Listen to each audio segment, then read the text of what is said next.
잠이 안 와서 몇 시간째 뒤척이고 있어요. 침대에서 일어나 두려움에 얼어붙어요. 방 반대편에서 두 개의 빛나는 눈이 여러분을 바라보고 있어요. 여러분은 움직일 수 없고 떨기 시작해요. 곧 기절할 것만 같아요. 잠깐만요. 저건 거울이네요? 아파트에 외부인은 없어요. 여러분은 자기 자신을 보고 있어요. 그게 더 무서워서 의식을 잃죠. 아침에 정신을 차리고 거울로 가보니 고양이처럼 동공이 세로로 좁다는 걸 알게 돼요. 공포에 질려 소리를 지르고 아파트를 뛰쳐나가요. 아무도 여러분의 눈을 볼 수 없게 선글라스를 쓰고 엘리베이터를 타요. 파리가 여기 주변을 윙윙거려요. 그걸 눈으로 따라가고 있었는데 뭔가 이상한 게 느껴져요. 살면서 이 곤충을 이렇게 선명하게 본 적이 없어요. 파리의 비행 궤도와 부속 기관들이 어떻게 움직이고 날개를 퍼덕이는지 볼 수 있어요. 파리가 여러분의 통제하에 있는 것 같아요. 손으로 쉽게 잡을 수 있을 거예요. 이때 엘리베이터가 1층에 도착해요.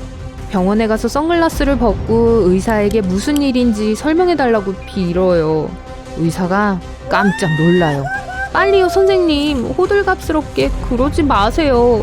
여러분은 동공이 바뀐 게 큰 문제가 아니라고 생각해요. 그냥 눈에 검은 점이 있는 거잖아요. 그래서 뭐요? 하지만 사실 여러분의 생활 방식은 그 모양에 영향을 미쳐요. 자, 고양이 눈을 가졌을 때 여러분은 세상을 다른 놀라운 각도로 볼 수 있어요. 하지만 우선 동공이 무엇이고 그게 왜 필요한지 이해해야 해요. 눈은 이 작은 블랙홀을 통해 빛을 흡수해요. 그러고 나서 뇌가 그걸 처리하고 이미지로 바꾸죠.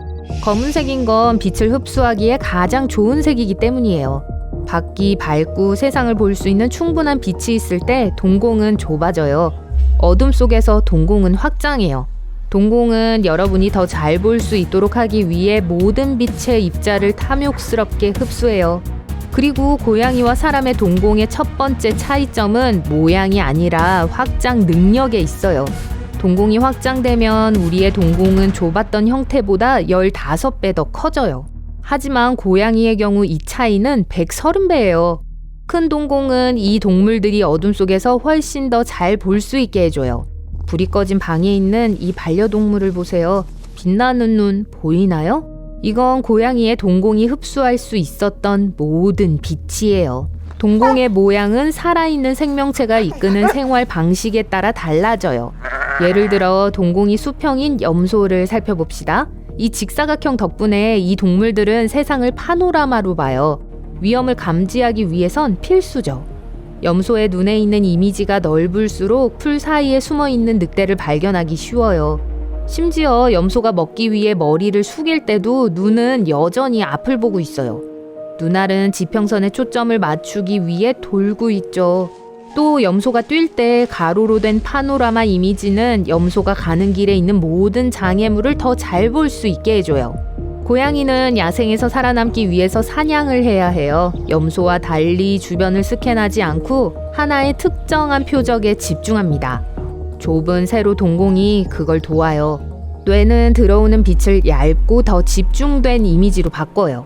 이 시야 덕분에 고양이는 달리는 쥐까지의 거리를 계산할 수 있어요. 이 계산은 정확하게 점프하고 목표물에 명중시키기 위해 필요해요. 사람들은 늑대를 사냥하거나 스캔할 필요가 없어요. 우리가 필요한 건 좋은 그림을 보고 사물에 집중하는 거예요. 우리의 동그란 동공이 여기에 딱이죠. 큰 고양이, 호랑이, 사자들도 동공이 둥글어요. 과학자들은 그 이유를 정확히 모르지만 기본적인 가설은 이 동물들의 큰 키가 훌륭한 포괄적인 뷰를 제공해서 표적에 너무 많이 집중할 필요가 없다는 거예요. 그래서 동공의 좁은 모양은 여러분의 인생을 이상하게 바꿔요. 길을 걸어갈 때 앞에 사람을 보면 그들이 여러분으로부터 얼마나 떨어져 있는지, 또 그 사람에게 가려면 몇 발자국을 가야 하는지 바로 알 수 있어요. 지나가는 사람이 무서워해도 놀라지 마세요. 상상해보세요. 걸어가는데 세로로 된 동공을 한 어떤 남자가 여러분을 쳐다봐요. 자기 보호 본능이 도망가라고 할 거예요. 처음에 여러분의 삶은 더 나빠져요. 수직 시야를 갖고 사는 게 어렵거든요.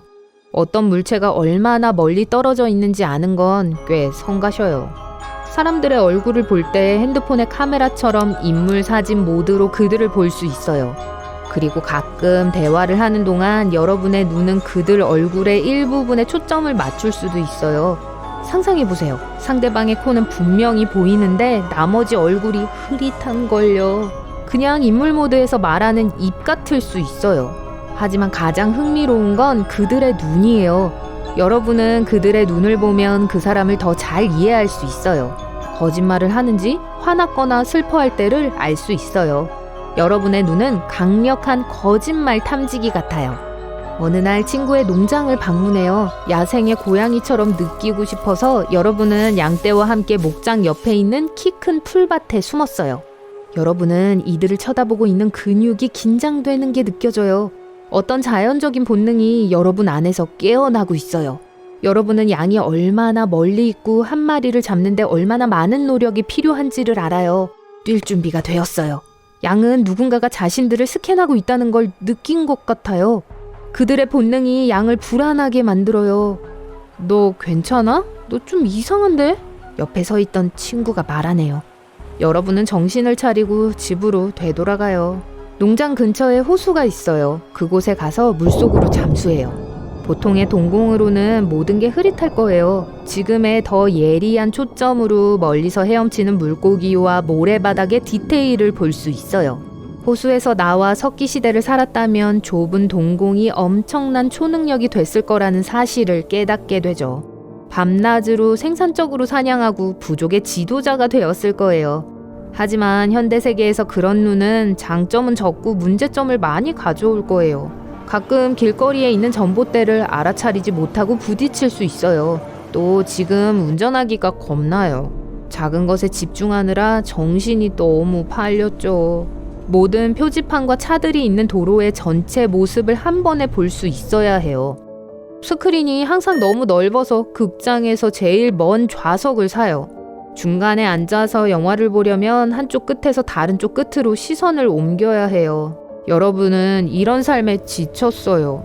다행히도 초콜릿바를 사면서 모든 게 바뀌었어요. 포장지를 뜯어서 길거리에 있는 쓰레기통에 버렸어요.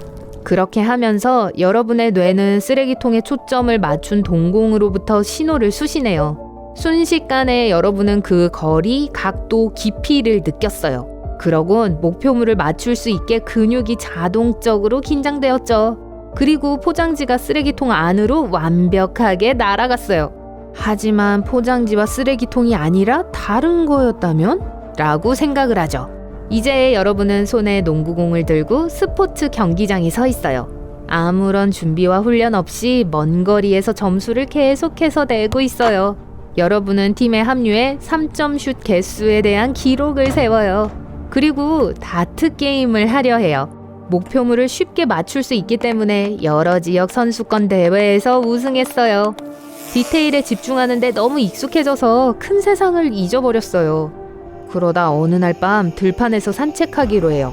다리 주변을 잘 비추고 있고 여러분의 넓은 동공이 이 빛을 흡수해요. 모든 게 한낮처럼 밝지만 색은 어두워요.